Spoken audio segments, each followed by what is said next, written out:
Le cœur est un muscle battant qui pompe le sang dans l'ensemble du corps. À l'intérieur du cœur, 4 valvules s'ouvrent et se ferment selon une séquence précise pour assurer la circulation du sang dans la bonne direction.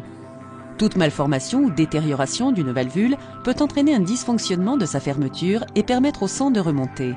On parle dans ce cas de régurgitation valvulaire ou d'insuffisance valvulaire.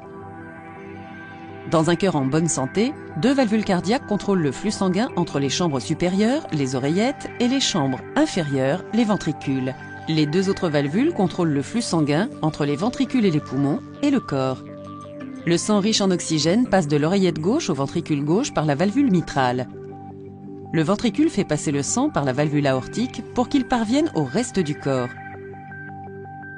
Le sang pauvre en oxygène passe de l'oreillette droite au ventricule droit par la valvule tricuspide.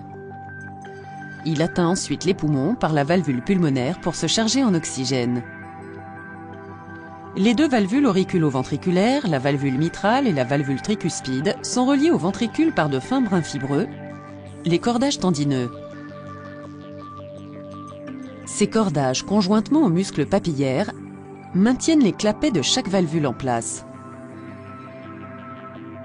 Lorsque les ventricules se contractent, des gradients de pression dans les valvules forcent la fermeture des clapets des valvules mitrales et tricuspides. Si la pression sur les cordages tendineux est insuffisante, les clapets ne se ferment pas correctement et le sang peut remonter ou régurgiter. Dans ce cas, on observe un prolapsus de la valvule mitrale qui ne se ferme pas correctement. Le sang remonte du ventricule à l'oreillette gauche. Les valvules des 2 chambres inférieures, les valvules pulmonaires et aortiques, s'ouvrent et se ferment en fonction des changements de pression dus aux contractions des oreillettes et des ventricules.